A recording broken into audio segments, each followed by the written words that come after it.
At the 4-H club in suburban D.C., Gillian Clark decides to inspire the crowd with her life story. I started in this career making $5 an hour. I loved it, every minute of it. Before inspiring them with her famous fried chicken. You won't leave hungry. But hungry is exactly how I'm arriving. This is not the fried chicken that we did in the test kitchen. I didn't like the test kitchen fried chicken. With a totally reimagined fried chicken recipe. It didn't have anything to it. Didn't have any crunch. Because texture is just as important as flavor, Bobby likes to say. Any advice for a young cook? You always get better. If you're not getting better, you're getting worse.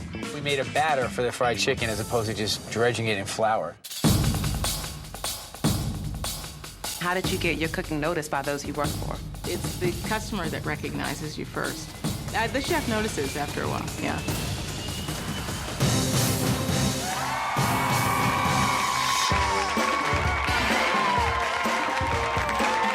Nice to meet you. Same here. Hi, everybody. I was driving by, I was like, man, that smells like good fried chicken. Are we gonna eat some fried chicken soon? Yes, we are. All right, how about if we have a fried chicken throwdown? Certainly. I really would love the opportunity to taste your fried chicken and tell you how I feel about it. Oh, no. And you can taste my fried chicken and tell me how much you love it. Okay, that sounds good. All right, let's do this. All right.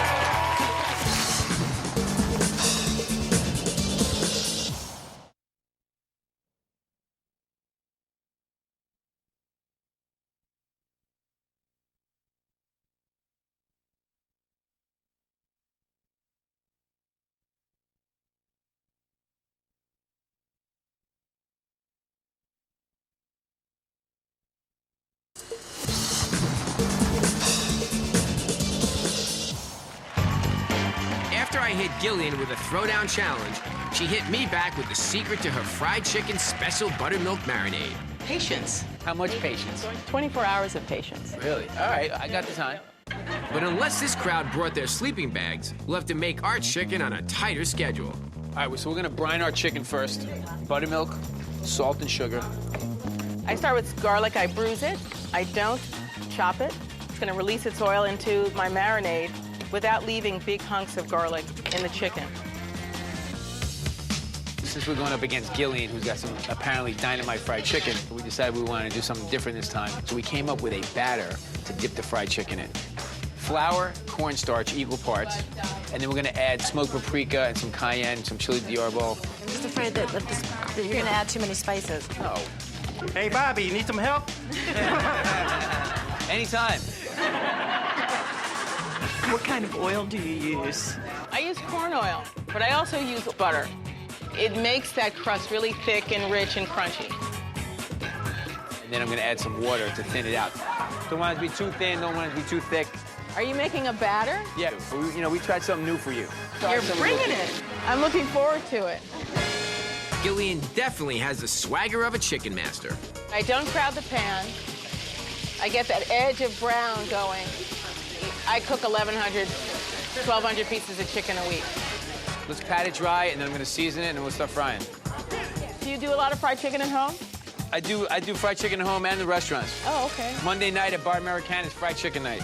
Oh. But it's not this recipe. Will you consider changing it based on the results of tonight? Everything's always a work in progress. I agree. After a dip in our batter, we're able to start frying some of our chicken, but the oil in most of our pots just isn't cooperating. You're almost at 340. That's So funny. I turned it off, and it still keeps going up. I know. That oil's too hot, and that oil's too cold. It's really hard to deep fry like that. That's very challenging. It's hard for that to stay hot. Is this on? No, it's not. All right, let me do it. Let me do it, please. Can I come on that side? Can you believe it? I can't believe that. Why did the fried chicken cross the road? But we've isolated the problem, so we can finally get frying. We have 5 pieces done. How many people here? Okay, A lot. We're going to pull it together. We always do. Team play will prevail. Chef, what are you looking for in color and texture? To me, that seems like a good color. It's a little crispy on the outside. Now the question is it cooked through?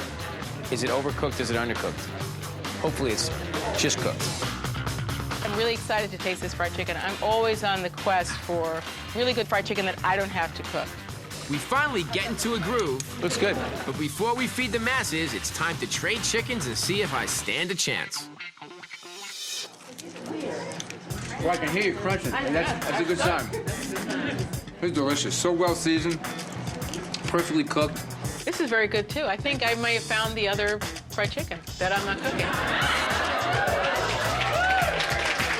Can we serve some folks some fried chicken?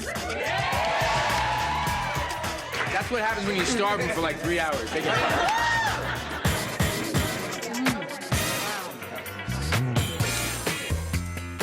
I'm tasting Bobby's chicken. It's got a really light, kind of crunchy batter. It's very tender and has a lot of juiciness, and I think you can taste the buttermilk a whole lot. I'm partial to pan-fried chicken, so I think I have to say that Gillian wins this one. I grew up eating fried chicken from my mom, who's Southern, and this just beats it, but I can't say that in front of the camera. Chef Bobby Flake's chicken. The crust is just perfect. It just, This is Bobby's chicken. There's nothing left. It's just that good. This is my second piece of Gillian's chicken. It's just moist, and the crust is so good. The audience was happy to play our crunchy game of chicken, but which bird will make our judges flinch? Let's eat some fried chicken.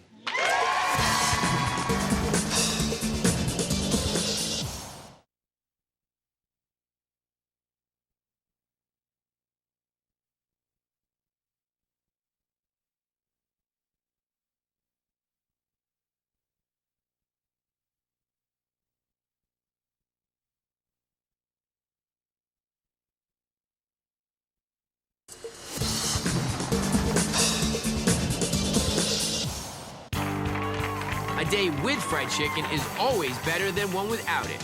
In other words, today has been a really good day. But crunchy goodness alone won't take this throwdown. Someone has to win. I'm Joe Yonan. I'm the food editor at the Washington Post, and I am here to judge the fried chicken throwdown. I'm Psyche Williams-Forson, author of Building Houses Out of Chicken Legs, Black Women, Food, and Power. Fried chicken will be judged on 3 criteria: crunch, crust flavor, and chicken flavor. The judges start with A, my batter-dipped buttermilk fried chicken. Knife and fork? Knife and fork? Yeah, knife and fork. I mean, not sure. Sorry. I want to make sure. The Christmas is kind of amazing. It's nice and flaky and moist. And I like the flavor a lot. It's nicely seasoned and incredibly juicy. I'd eat this chicken. I am eating this chicken. Yeah. A little bit more oily than I would like. But the flavors are really good. It's getting a little soggy on one side after it sits for a little bit, but it's delicious. Then they grab a hold of B, Gillian's flour-dredged buttermilk fried chicken. There's a nice richness to the flavor that I really like. I can taste the chicken with this one, right? Yeah, it's a little chickenier. It's not quite as crisp. Right. But I like that, actually. This is the kind of chicken that reminds you that we are actually technically in the South. It's probably not cooked as well for me, but I like chicken cooked a lot harder. But the flavors are very nice. I mean, I felt like they were both tender. Neither one of them was dry. No. This is tough. It is, because they're both really good. Okay, we've come to a decision, and the winner of today's fried chicken throwdown is... All right.